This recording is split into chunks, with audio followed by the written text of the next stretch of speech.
Hello and welcome to the Columbus Metropolitan Club. I'm Steve Marks, chair of the CMC Board of Directors and president of Hannah News Service here in Columbus. It's great to see you here today. Live streaming is presented by the Emergency Response Fund of the Columbus Foundation with support from the Columbus Dispatch, PNC, and NBC4i. We'd also like to thank those of you watching today who purchased a virtual seat. We are very grateful for this support and are able to continue live streaming services in large part because of you. Thank you. CMC's political forums are sponsored by Hannah News Service and the Ohio Farm Bureau Federation. Won't you please help me thank them? Yesterday and the weeks leading up to yesterday, America voted. To say it was an unprecedented election is an understatement. There is much to discuss. Let's get right to it. Please welcome our speakers, journalist and assistant professor at Ohio University E.W. Scripps School of Journalism, Thomas Suddes. Publisher of Columbus and Dayton African American News Journal and the former state senator, Ray Miller. Journalist at NBC4 and Metropolitan Club board member Colleen Marshall.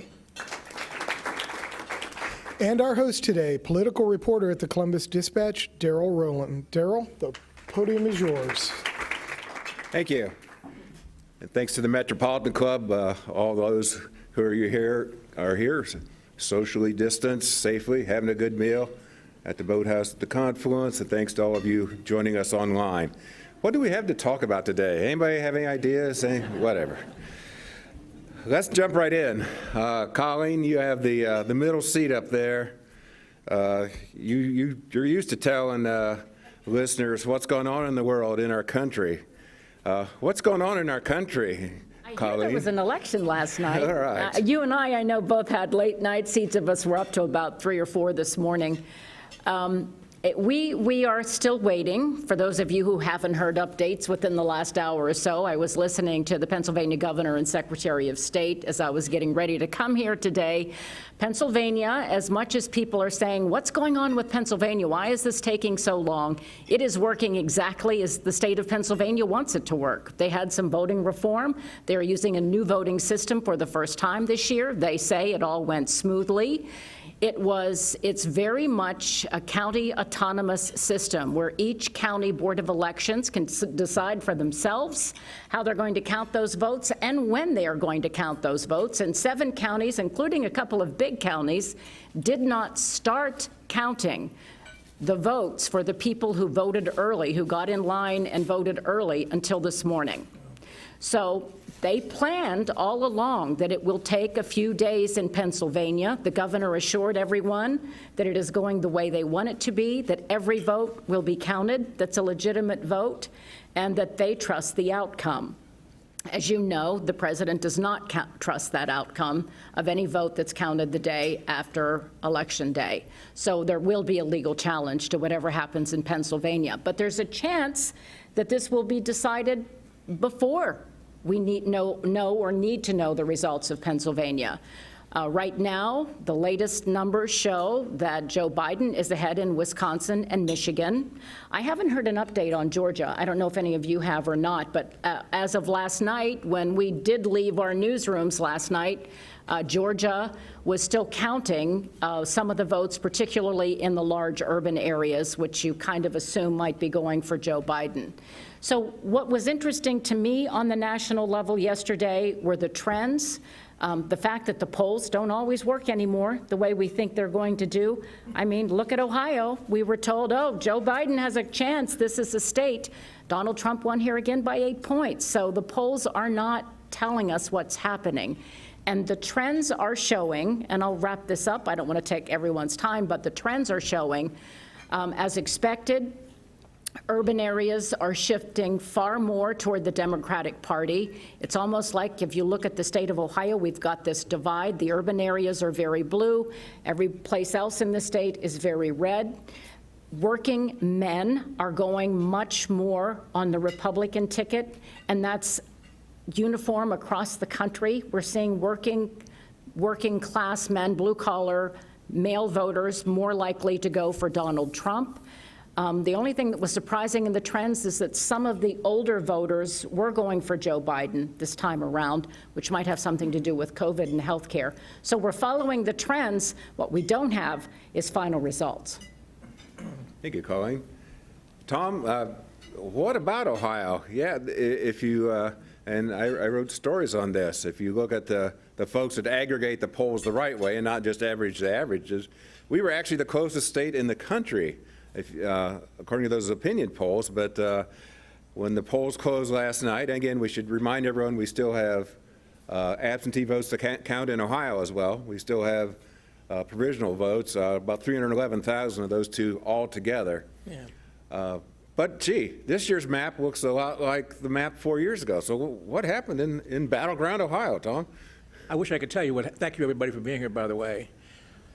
I wish I could tell you what happened. I did some back of the envelope stuff last night, or this morning rather, and I came to a very tentative and totally unscientific hypothesis about kind of what happened in Ohio. But the overarching picture is the Democrats had a very bad day in Ohio. Their only real victory was electing a justice to the Supreme Court, Justice Jennifer Brunner of the Ohio Court of Appeals from Franklin County. They actually lost a seat or two in the Ohio House and lost a seat in the Ohio Senate. And none of the congressional seats changed hands. That's not really a surprise. But I did again, Darrel knows survey research really well, so I'm going to be embarrassed giving him this primitive version of what I did. I looked at 2016, the 10 Ohio counties in which Mrs. Clinton got the highest number of votes. Obviously, Franklin was one of them, Cleveland, Cuyahoga is another one, in Hamilton, and so forth, Montgomery. Then I looked at what Mr. Biden's vote was in Ohio yesterday in those same counties. Again, it's early preliminary numbers. And it is true that in each case, Mr. Biden did better than Senator Clinton did in 2016 in those big counties.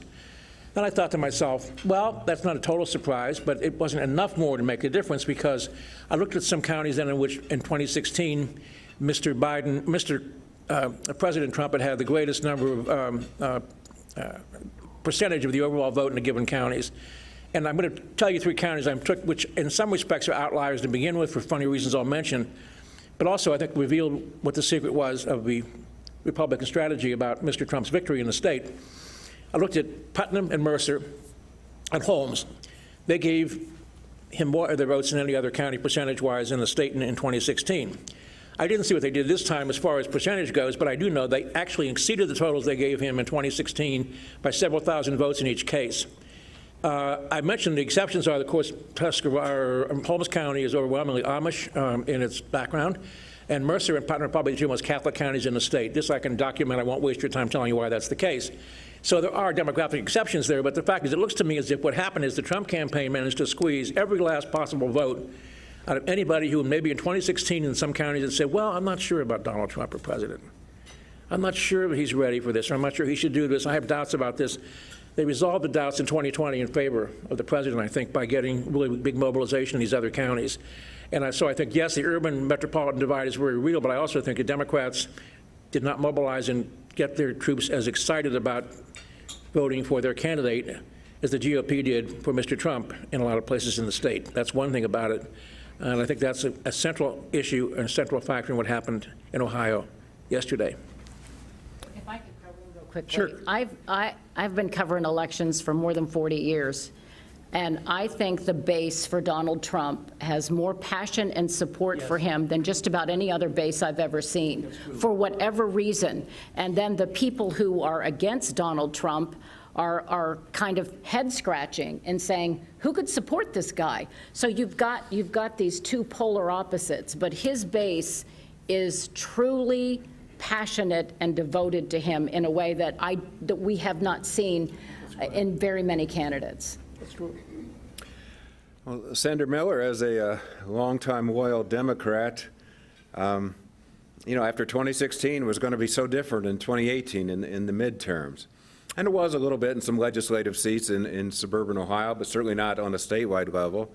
And then 2020, as we say, it looked like the Democrats had a real shot. I don't know if it's Sherrod Brown or who, but somehow Joe Biden was persuaded to change his schedule, come into Burke Lakefront Airport up in Cleveland the day before the election. Kamala Harris, Senator Harris's husband, was probably about a half mile from where we're sitting here. It was exactly 24 hours ago now. So they obviously thought They were seeing something that they had a shot. They didn't. What's wrong with the Democrats in Ohio? What's wrong with the message? What needs to be done to dig out of this hole? Well, let me start with some good news. Let's start locally, and I'll work my way up to the state and national. At the local level, and I think this comes out of such good organization, quite frankly, within the local Democratic Party, and its recruitment of candidates. We have with us today, as you mentioned, a newly elected judge to the appellate court, Judge Terry Jamison, right here. We're so enormously proud of you. That was a very difficult thing to do, first time out like that, even though she's been serving as a judge, but at that level. So we're extremely proud of you. You know, we get governed by things, and one of the things at the state level and congressional is the apportionment board. And if you were out talking to the average person in the street and started talking about the apportionment board, the governor order, secretary of state, and a member from either house of opposite parties and that kind of thing, say, well, what's that got to do with it? That'd be the first thing that the average person would say. What does that have to do with anything? Well, it has everything to do with who gets elected to the state legislature, as well as to the Congress of the United States. The districts, the apportionment board has been controlled by the Republican Party now for, I think, close to 30 years. And you redraw the districts at the beginning of each, at the completion of each census. And so the census is going to be completed. You'll have another Republican apportionment board drawing the districts once again. And so people get locked out. Democrats get locked out in terms of having a seat that you can. They pack and they crack. And what I'm saying there is when you pack all of the African Americans, and that's the typical strategy, or as many Democrats as you possibly can into as few districts as you possibly can, then that ends up giving you the kind of majority that you have within the Ohio House and the Ohio Senate. It's not that the candidates are superior. It's not that they have greater intellect or anything like that. It's just that those districts are drawn where they're, 60% Republican. Or you'll have a couple within the central city that are 87% Democratic. And so there's no way to negotiate that other than to continue to raise your money, and hopefully you can find a weak candidate who's done something wrong, like Larry Householder, who's been stealing money left and right, but still gets elected last night, didn't he? Still got elected last night because the district is drawn, for a person from his party. Other other good news in Columbus and in Franklin County, all of the Democrats won in Franklin County, and they won because they've been serving extremely well. Kevin Boyce has been doing a great job. John O'Grady's been on the commissioners board there and doing a great job for quite a long time now. We had Judge Stroud also first time out to win a race. But the big deal in Franklin County was the prosecutor. Ron O'Brien's been the prosecutor for 25 years, and lost to Judge Gary Tyack. And that is really substantial. The prosecutor's office in Franklin County really is stronger than any other prosecutor's office in the state of Ohio, just based on the additional responsibilities that they have. And then at the state legislative level, there's some very, very bright, young people that I'm proud of, Erica Crawley and Gerald's, who got elected last evening as well. On the national level, I approach things a little bit differently, but factually. The Confederate states, went to Trump. The Confederacy went to Trump. Alabama, Mississippi, Arkansas, Tennessee, Kentucky. I mean, all of the Confederate states went to Trump. Then you have, well, what happened? The Confederate states separated themselves from the Union, and so you look for the Union and say, well, Biden got many of those states in the Union. And then Ohio, in its Northwest territory, Suddes appreciates this because he's a professor, and so we're talking academic stuff here, but it's real, right? It's real. And so the Northwest territory in Ohio and Illinois and Indiana and so forth, you can start identifying those states that your candidate is going to do well in just by, what it looked like in 1870 and what it looked like in 1860 and so forth, right? And unfortunately, the issues are still the same. It's not just the geography of it all. The issues with the Confederacy was around race, and not on a moral issue. It was on economic and political issues. And so how do we control that African-American population? And so then, during Reconstruction periods, it's always about race, right up until this election. And then we have the president, and I'll stop with this, the president of the United States say, oh, well, they're all good people on both sides, and never coming strong and clear on what is right and what is wrong, what is of good moral character, what is real integrity, and what is bringing our nation together on the issue of race so that we advance even faster than we are, and having great appreciation for people just based on who they are rather than what they look like. Thanks, Ray. Dr. Suddes, the senator mentioned the reapportionment redistricting process. First of all, and correct me if I'm wrong, I believe we've now gone the entire decade with the current congressional maps and not a single incumbent has lost his or her seat, number one. I believe that's correct. And number two, it's supposed to be a brave new world the next time around. We have voter-approved separate issues, but voter-approved constitutional amendments for a more bipartisan approach to redistricting, both at the congressional and the legislative level. Okay, that's on paper, but now to coin the cliche, the rubber meets the road. They actually have to do it once the census gets done next year, and go to those panels where there's supposed to be supermajorities and all that. But there's an out where it still can be partisan. It just lasts 4 years. I guess crystal balls worked so well for yesterday. Let's go ahead and look into next year. Do you think Ohio Republicans, who obviously have maintained the upper hand and strengthened it, will they, do you think in good faith, try to make this a bipartisan process, try to make districts that are more compact, more competitive, or do you think that their baser instincts may prevail and you will have a map that looks perhaps a lot like the one does now, that it's gerrymandered in their favor? I think it's difficult to credit politicians. This is just because you act in your own interest, like you do if you're a capitalist investing to maximize your profits, to assume they would not try to maximize their advantage, regardless of which party had control. But the bigger problem which the election created or added to, I think parts of the redistricting commission proposals were certainly framed in good faith. But the problem is the two backstops, if the commission can't agree and so forth, basically the legislature itself, in which Republicans gained 4 more seats in the Ohio House to make 65 seats to 34, whatever it's going to be, I think. And the state Senate, controlled for 36 years now, beginning in January, by the Republicans. And if that fails, the Supreme Court, which does have a 4-3, with even with Judge Bruner's election, a 4-3 Republican majority, what typically happens, and I at the expense of being cynical about federal courts, which of course we know they're all about politics and all that, as if we believe that, is that someone's already ready, probably with a set of pre-printed writs, to go to the nearest district judge they can find to stop everyone from doing anything in the State House about it. I think that there's a possibility, though, depending. I think Judge Kopp, who's the new speaker, probably will remain speaker, is a pretty straight arrow guy, a Republican committed of Allen County. That's redundant when Allen County is concerned.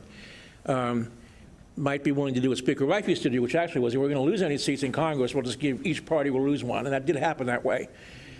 In the legislature, it's hard to say what could happen with the way the districts are. Supposedly they're going to be more cleanly drawn than they were, but I don't hold much optimism for any substantial change. I presume with the election result yesterday, Republicans will continue to dominate both the congressional process and the General Assembly process in drawing the districts. Now, I should also mention one thing Mr. Miller, I know, is aware of, because it's one thing you certainly are correct in being passionate about, and that's the fair enforcement and the full enforcement of the Voting Rights Act, which is, to me, it's been weakened, but I think it's one of the central charters of American freedom for everybody.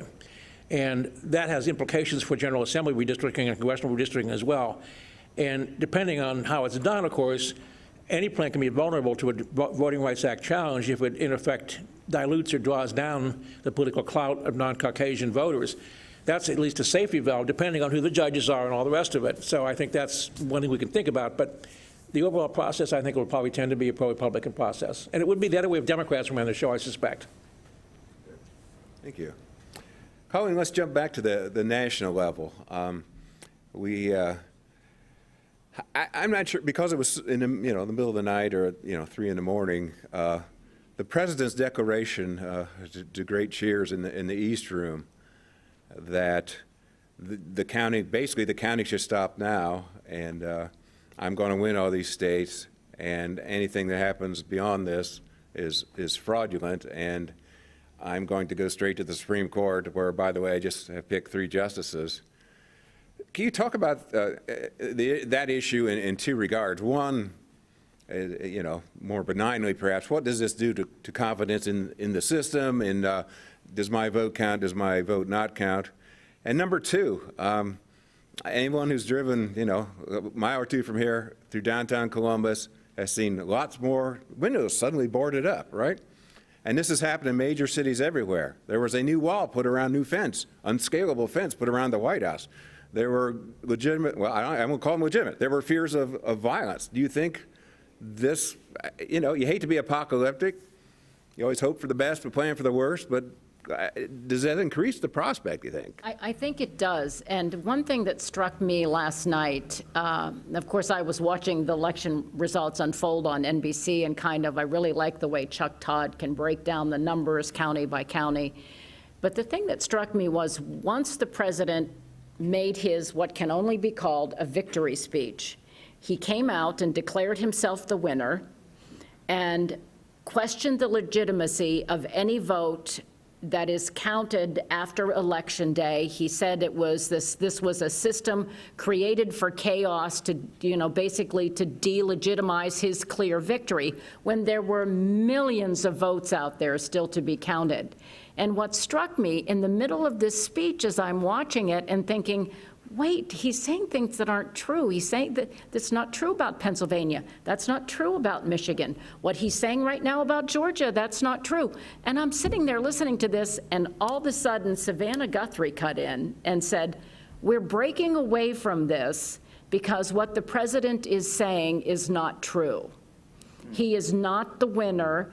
And so in the middle of a presidential speech on Election Day, a network anchor had to remind the nation that he's lying to you.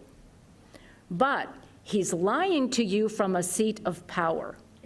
Because as you pointed out, he does have a pretty strong advantage right now in the Supreme Court. He does have a whole slate of attorneys who are ready to go right to the Supreme Court and argue his case that these other votes aren't legitimate. So I feel for people like Frank LaRose, a Republican Secretary of State, who, one of the first things I asked him, we had him on live last night at 7 o'clock, just right before the polls were closing. And I said, the president is questioning the process. Can we trust the process? And he said, absolutely. And these secretaries of state across the nation are saying, you can trust the process. We are legitimate. We are counting every legitimate vote. We are making sure that every vote counts. And it's as if they're screaming into a well, because they are going to be, there's a big, powerful voice saying, you are all wrong. No matter what party you're in, you're wrong. And I think it's setting up a very dangerous situation for democracy. This is my personal opinion right now. I'm not speaking for NBC4.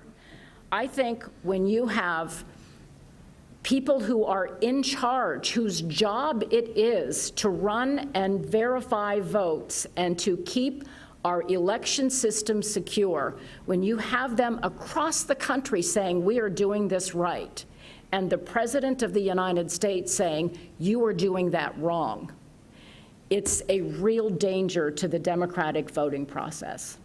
Again, that is my personal opinion. I'm not speaking for NBC4. Obviously, democratic small d voting process. Right, Yeah. right. You know, it is so serious. It's just not a discussion. We are losing our democracy. And it's in large measure because of the occupant of the White House. Unfortunately, it's in large measure because of the President of the United States. He said what you said ahead of time. He said, if it's close to 270, the necessary number of votes that you have to have from the Electoral College, and he said, if I'm close, I'm going to declare victory, and I'm going to send my lawyers in. I mean, that's not even close to being democratic. That's not even close to being, a decent leader of any kind, let alone the President of the United States.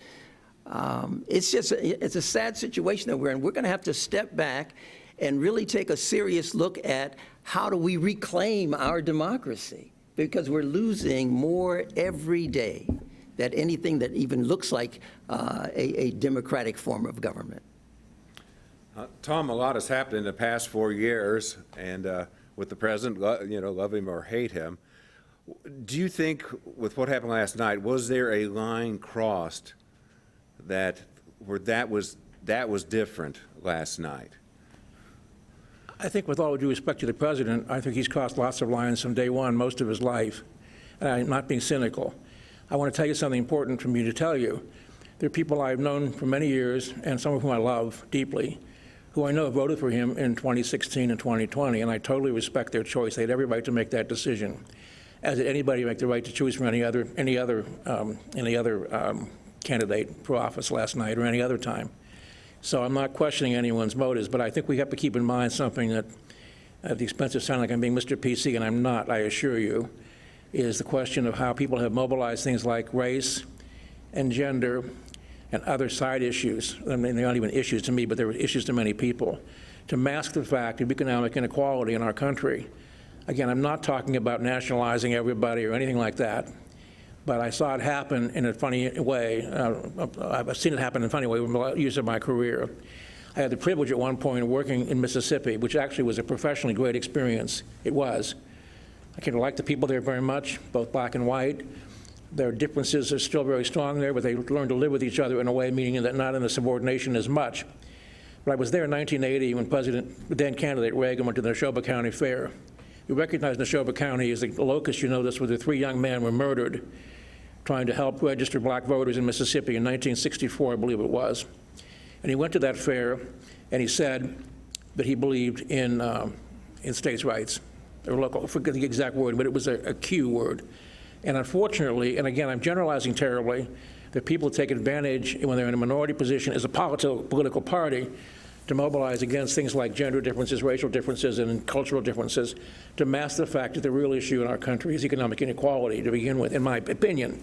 And that's the serious thing. The second thing I'd like is whenever you, in effect, disenfranchise, as I think the attempt was made last night in the speech, millions of people, I have to again emphasize at the expense of sounding like an idealist, countless people of color, but other people as well, have died for the simple privilege of going to be able to go to the polls and register their preferences for candidates. They've died for that. They were murdered for it, and lots of them, thousands maybe, I don't know the numbers, but tremendously. And so taking away someone's suffrage, someone's right to vote, or denying the validity of their vote en masse, whether they're white, black, brown, yellow, whatever their nationality or heritage is in our country, that's very serious undermining of our entire democratic system of government, I think. The other thing I want to say with due respect to the presidential office, and I mean this, if you have not read the book by the president's niece about the president, it's well worth your time to look at it. That's all I can tell you. It really is. And I mean, it just is. And I think that will help give you a better feel for the kind of personality type that he happens to have. We all have one. I have one. Mine, my psychiatrist can tell you. I'm sure. I don't know what it is these days, but whatever it is. But it can also give you clues to how someone thinks, and that's important to know. But I think undermining the right of suffrage, which again countless Americans have died for, is just a terrible thing. I do. And if I could throw something else in, the other thing that I have found very troubling about all of this, and I can hone this down to a family level. I come from a very big family, Irish Catholic, 11 kids on my dad's side, 10 on my mom's. Yeah. I've got a lot of cousins, and cousins who have children, and their children have children. There are a lot of us. And we communicate a lot online, on Facebook. Oh, somebody set up a nice family group. Oh my gosh. Yesterday, it would actually hurt my heart. I never express political opinions online. I have a conservative husband. I have liberal children. They don't know how I vote. I'm very, very careful. But my cousins, a few of them got into a discussion yesterday that was so hurtful to each other. Somebody had finally reached their breaking point. Somebody posted something anti-Biden, calling him deranged and has dementia. Someone whose mother had dementia really got offended by that. And they started this back and forth conversation that ended up being so hurtful, I had tears in my eyes reading it. These are people who love each other, who cannot. And that's what I think the other danger is. If we can't, in our families, find a way to talk to each other about politics and to respect each other's differences, how are we going to heal as a nation? It's so divisive, and it's so troubling to see these conversations. And you can imagine my Facebook page, the public, I hear from people. If I have a Democrat on my show, people call me, I knew you were red. If I have a Republican, they say, you're a liberal, and people are just so hateful. Whether you're conservative or Republican, can't you respect the other person? Can't you? That's what democracy is. We get together and we talk about things. And John Glenn told me, long after he had retired from the Senate, that the thing that hurt him the most was watching the division, because he thought because Congress members flew home on the weekend, they don't all live together there, it's too easy, transportation makes it too easy. He said back in the day, they all lived together, their kids played sports together, and they saw each other in the grocery store, and they respected each other. And somehow that respect and the integrity has been drained from the system. And I find that to be so troubling. So that's my soapbox. Again, my personal opinions. I got to imagine this is sparking lots of questions among audience members here and folks watching online. So we're going to let you have your shot at that here in just a moment. Let me shift gears just real quickly, and then you folks can ask what you want. And Senator Miller, you obviously saw a lot of things in the legislature, trades and whatever, to get good bills passed, bad bills passed, whatever. House Bill 6, the nuclear bailout, the $1 billion nuclear bailout for the First Energy, that their spinoffs up on Lake Erie. That one was widely condemned as having a stench quite like none other. And that was even before the federal government stepped in. The Department of Justice stepped in and indicted then Speaker Larry Householder, of course, and the former Republican chairman, Neil Clark, the so-called super lobbyist, active, when Tom was covering the legislature, when you were serving the legislature. It's been around a long time. And a couple other folks who've now agreed to plead guilty. Why is there no political consequence, seemingly, of that yet, anyhow? Why has that not been repealed? Oh, the act, in terms of being repealed. Yeah. Well, I think that's a leadership issue. And I was always amazed with the fact that there are members who cannot see the need for legislation. Now, I know that sounds crazy. What do you mean? He's a member of the legislature. He's a legislator. but they don't see the very clear need for a bill to address the issue. It also goes to leadership. I mean, it's a lack of vision. It's a lack of understanding the legislative process and why you're there. And we're getting more and more members like that, seemingly, that they don't really know that they're supposed to be lawmakers. You're not just supposed to be there to help your constituents with constituent casework. You got a staff that can help you out with that. But you're a policymaker. I mean, the fundamental things like that, they don't seem to understand. And then the fear that we see that's at every level of government, seemingly, where folks are simply afraid to step up. I cannot believe that Donald Trump says the things that he says, and there are no consequences for him. That there's no one who says, that's wrong, I'm going to stand up, I'm going to say that's wrong, I'm going to take some action. And we see the same thing then at the local level and at the state level. So I'm not surprised, quite frankly. There's fear in there. Even though Larry Householder is no longer the Speaker of the House, he just got elected again, he's going to be there. And he may even prevail in the courts in some way. You would think that he would not, and he would go straight to prison. But that may not be the case, and so there are people who are afraid. There are not enough people in leadership positions who are not afraid to do what is right. All right. Well, as I said, it's a Metropolitans Club great policy to have this Q&A. And I got to tell you, at the dispatch, when the Metropolitan Club has speakers, we think, well, we just talked to them, or, it was a politician we just interviewed a week before. I said, yeah, but they always have such good questions. You got to go for the Q&A because it's such an informed group. And, I'm not buttering you up. It's the honest truth. You'll see, I'll send a reporter out here, or at least watch online, because just for this part of the program. So, Jane Scott, you're curating them from our live stream audience. And if you're here in the audience, I think you know the spiel. I mean, I could pretty much say it by heart. Yeah, this is not the time for speechifying. Ask your question. It's like Jeopardy. Make it in the form of a question. Okay? Jane, what do you have for us? Well, thank you, Darrell, and you're right. We always really get a lot of good questions. I think you've addressed some of this, but let's maybe get into a little bit more. Richard Needles, Productive People Strategies, LLC. What early trends did you look for last night when watching the election results? What were the key things that just went, oh, wow? Well, I think what I was watching for, which is what we all expected, we knew the early votes were going to be those people who stood in line, and that was going to be heavily Democratic.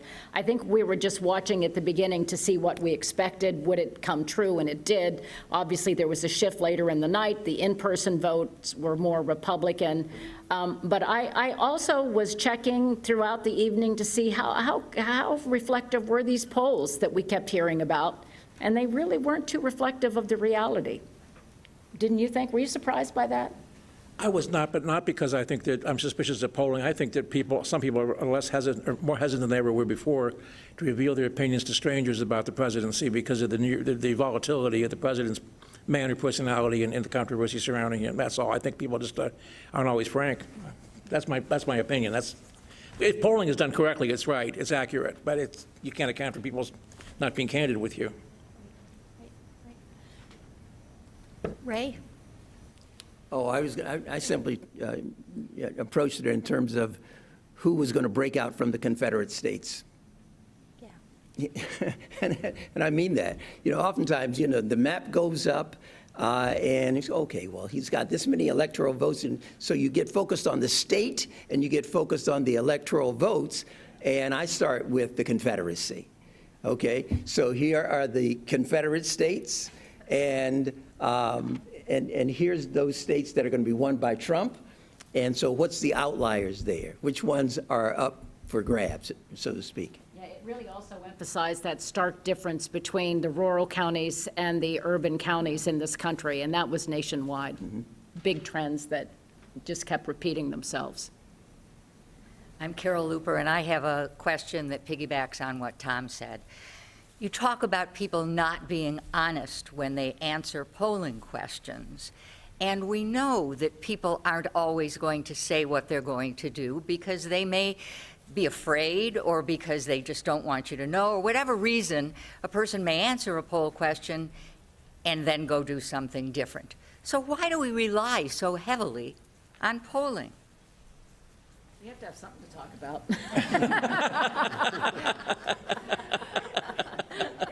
You know, it's a long campaign, Carol. Come on.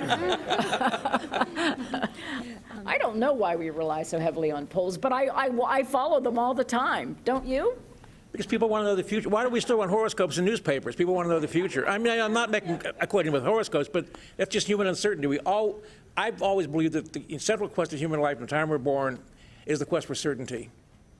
And I think they think that adds some level of certainty to things that otherwise in a world is just atoms bouncing around like pinballs or something. I think that's part of it, psychologically. I mean, good polling does work, as you all know. Many of you have done all kinds of market research and for your firms or for your, but I was afraid to take the course. Statistics when I was in graduate school, I was terrified. I'm horrible at math. Don't tell my readers that anyway. But but if it's done properly, it's actually been proven to be precise. But it's just because maybe there's such a plethora of them anymore. Everyone's got a poll, and you don't know, it isn't the original Gallup thing, and who knows? You know, I think we should point out one of these events that I wasn't sitting up here, but I was out there covering, was when you had the pollster Neil Newhouse in, and Public Opinion Strategies. He's a Republican pollster, helped a lot of clients in Ohio way back to Bob Taft and probably before. And, you know, has helped the administration, the Trump administration. And he said right there, people were asking about the polls after 2016, and his conclusion was they lied. Sounds ugly, but it's kind of what Tom was saying too. And you heard a lot about the shy Trump voter and all that. But the pollsters swore we were going to get it right, and we're going to make sure we have that white the less educated white voters that we undersampled the years before. And there were projections that even if the polls were wrong by the same amount they were in 2016, then Biden would still prevail, which still may be the case, of course. But wow. Public opinion polling has a very interesting future, as long as Donald Trump is one of the names on it. This question's from, and excuse me, Jack, if I get your name wrong, Jack Towarnicki, American Retirement Association. There have been a lot of claims about Joe and Hunter Biden and Donald Trump. Will the Justice Department pursue or investigate the election loser? If you think yes, why? If you think no, why not? You take that, Tom. Well, I didn't. It's fine. I didn't hear the whole thing very well. It's my fault. What was the? Oh, there have been so much speculation about Hunter Biden and Joe Biden and about the Trump family. So do you think whoever wins, will the Justice Department investigate the other? I wouldn't be surprised. I don't know. I think in some respects people have become a little bit overly. They may have been so swamped with investigations that they may not happen that way. I think that probably any president, though. If Mr. Biden becomes president, I think as a matter of credibility, he's probably going to have to let and not get in the way of an investigation. But I've read some interesting things. Well, we all have very interesting things, but I think it's probably overblown to some extent. But then again, we know that there are ways power operates in this country. We aren't always aware of all the specifics of it, so I can't say that myself. I don't know. But I wouldn't be surprised if he'd have to almost let them investigate it and not get in the way. Certainly, if the president's reelected, if the president has a second term, he may, in fact, want to continue it. But with all due respect to the president, and I mean this again, not in any disrespect to the office, he does not have a long attention span. So we'll see what happens. I think it's such a mean-spirited thought. Well, that's true. He has well, as I said, it's an amazing study of psychology, the whole his upbringing. It really is, and I don't mean anything salacious. It isn't salacious. It just it's more than words, though, because he backs up his actions. I mean, if Trump says it, he normally follows up pretty quickly with some action. Look at the number of people in his administration that he's fired. Oh, yes. Good Lord. I mean, he's even talking about Dr. Fauci now, in terms of firing him as soon as he's elected the president of the United States, he thinks. That's not going to occur, but he thinks he's going to be elected president of the United States. And he's already, lining up some things there to ruin people's careers. Well, he's done that to his business career as well, and I think that's the personality that we're dealing with. But I also want to suggest to everybody that part of the secret of not the secret, the way that he's operated as a business person and as an office holder as this. And just bear with me for a second. Imagine you're going to see some very good friends. You and your husband or spouse or partner are going to see some very good friends of yours, another partnership. And you have a nice evening with them. Unfortunately, they don't know, but their son or daughter is a total brat. They didn't have a babysitter come get the brats. There was someone in the kitchen the whole time you're trying to talk to your friends, this couple, these partners or something, about all kinds of things, your lives, your work, your careers, your relatives. Someone in the kitchen is breaking crockery and smashing pans, and the parents say, oh, that's just, they don't ignore it. You can't get anything done. You can't have a conversation. There's this constant distraction. I'm convinced that strategically or not, the president's technique partly is to create distractions all the time. So if you don't really know what's going on, because you can't even hear what's going on, it's just something in the kitchen is being broken, crashed, or smacked around, like broken plates, and you can't hear your friends, the other couple, saying anything. So that's part of it, I think. Hello, I'm Tony Guglielmato. Thanks to the panel and the moderator for your participation today and enjoying your comments. I just want to take it away from the people that ran for office and talk about the American people a little bit.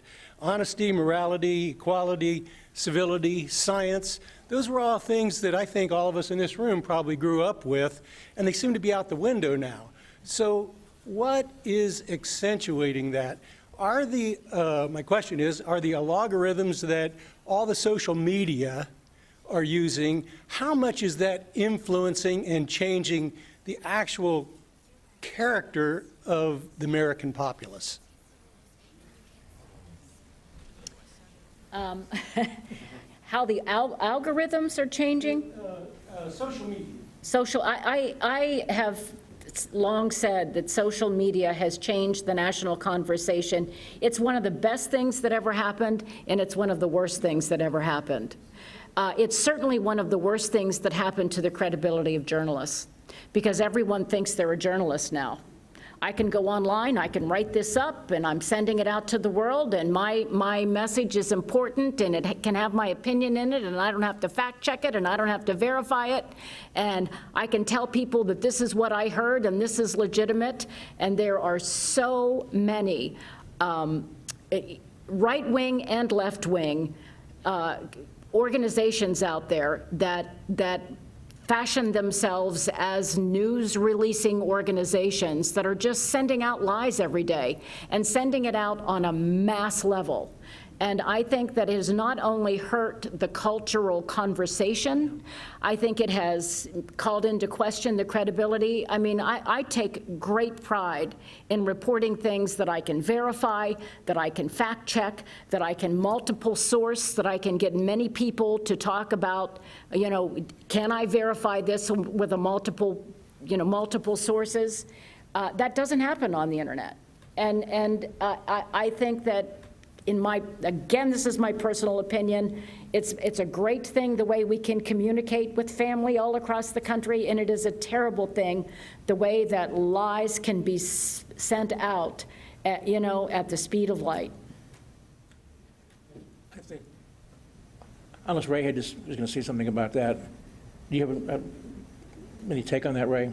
Before I shoot up my mouth. Yeah, my first thought was, who's the chief abuser of the social media? Once again, it's the President of the United States who's tweeting from the moment that he gets up until he goes to bed and tweeting out, lies. It's a shame to use the office of the presidency in America and just to allow it to become virtually nothing that most people would want to look up and respect. I had the good fortune of working on the White House staff of President Carter. You talk about a person with integrity and honesty. And so I was a deputy special assistant to the president, and I've worked closely with presidents after that. I've never seen a president that just,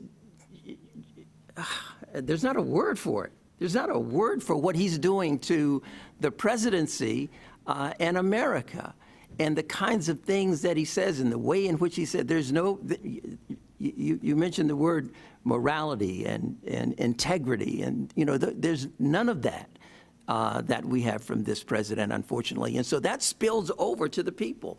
then there are people who feel empowered that they can ride down a freeway and they can, accost someone, or they can go into a state and they're going to grab the governor of the state of Michigan, right? And this is a very definite plan to do that kind of thing.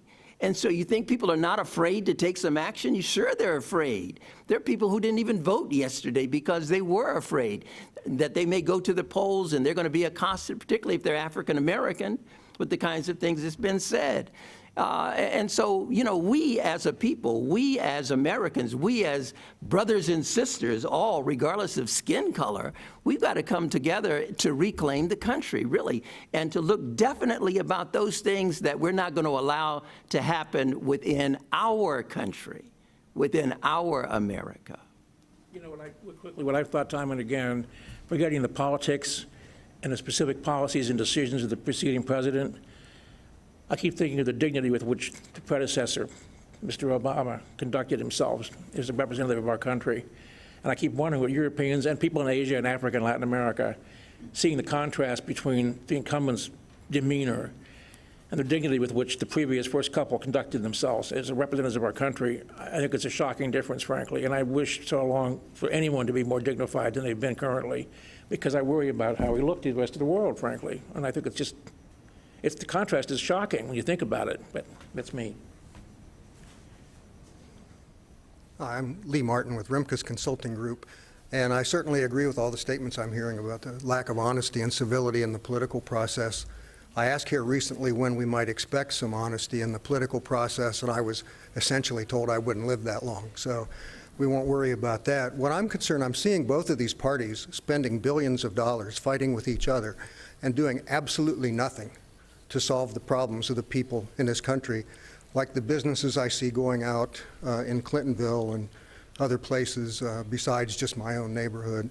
I don't see anything being done on immigration, racial justice, gun violence, any of those subjects. And I'm just wondering when we might expect that to happen, if ever. Boy, that is a $64 million question. I sometimes think of those Sandy Hook parents, how long they've been waiting, and they're still fighting. I don't have an answer to that. There's so much. I just hope whatever happens with this race, that somehow reason prevails and we start talking to each other. And until that happens, I don't see progress on the national or the state level. Well, I'll tell you what we don't need. We don't need another study. That happens too often. It's like, okay, so now these are the issues that we want to deal with, that we want to address. And then someone says, oh, we need a commission. We need to start a new commission. We need a new board. We need a new study group. And then they spend the next 2 years studying, as opposed to coming together with the common sense that we all have and saying, this is what we need to do to take some real action. Well, we never get to all the questions. I'm going to end with two things. My friend in Canada says, how's the gong show go? Counting votes is a complicated matter for Americans. Laugh out loud. That's from a Canadian friend. My question to end the session is, I've been told that the largest number of votes ever cast for both candidates happened last night. That's kind of a silver lining. What does that portend for the future of our democracy? I think it was the largest amount. I heard that as well, that whoever wins will win with the highest vote count ever for a president of the United States. That, I think, is good because people are engaged in the process. Yes. And I just hope they continue to care and continue to look at the system as something that they have a stake in, because they do. Yes, I agree completely. That's one good thing about this whole undertaking lately. Participation by the people. All right, I totally agree as well. My wife and I were standing in line early yesterday morning to vote, and at the Afrocentric School off of Stelzer there, and it goes all the way around to Fifth Avenue, not to Fifth, but to Stelzer, and I just felt so good. I mean, I cannot tell you how proud I was of everybody who stood in that line to go in and vote. And they were verbal, and they were, hey, we are out here, and we are going to cast our vote. I mean, I just loved it. So what we have to do is we have to maintain that. To have, thousands of people in these long lines. I always have the picture of Nelson Mandela when he was first elected, and those long lines, all throughout the Bush area even. And so people are now, they're into the process, and we've got to keep them there, and we've got to keep them engaged, and I think we've got to educate. And everybody in this room has the capacity to do that, because I know most of you in this room. And so we need to have those conversations, but those forums to really educate people about the process and who's on the ballot and what offices they're running for and what are the responsibilities of those offices and how they might even become candidates for, for public office themselves.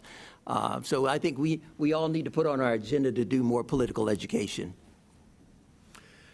That's really interesting, Jane, because I had on that's kind of how I was going to end it. And we've talked about a lot of very heavy topics, a lot of gloom and doom perhaps. But somehow here in Ohio, I think it's like 72% of the people made it to the polls and cast a ballot. And we haven't even mentioned, we're in the middle of a pandemic. It's killed, 200-some thousand people. Ohio is peaking now with more cases than we've ever had. But yet still people, it was said about Elizabeth Warren, but I think it should be said about the people of Ohio. Nevertheless, they persisted. And I think that's a positive sign regardless of the outcome. Great. Well, I hope you found today's forum enjoyable, informational. It was, as Darrel said, heavy, but needed. I think it was a great discussion. We're going to do this again next week, actually. On Wednesday, we've got our continuing discussion of the 2020 election featuring prominent Ohio political experts as they break down the results with an eye towards what's next. It may very well be an eye towards has it happened yet. So, and then while we've been in this room, AP called Arizona for Biden, and the Wisconsin Secretary of State called Wisconsin for Biden. So this is starting to get a little more clear. So thanks to our sponsors today, Hannah News Service and the Ohio Farm Bureau Federation. Live streaming is presented by the Emergency Response Fund of the Columbus Foundation with support from the Columbus Dispatch, NPNC, and NBC4i. And to our online virtual seat patrons, thank you all. A special thanks to our speakers, Thomas Suddes, Ray Miller, Colleen Marshall, and Darrel Rowland. Let's give them a round of applause. We hope to see you again, but till then, be well and stay safe. Great job, Bill. Nice job.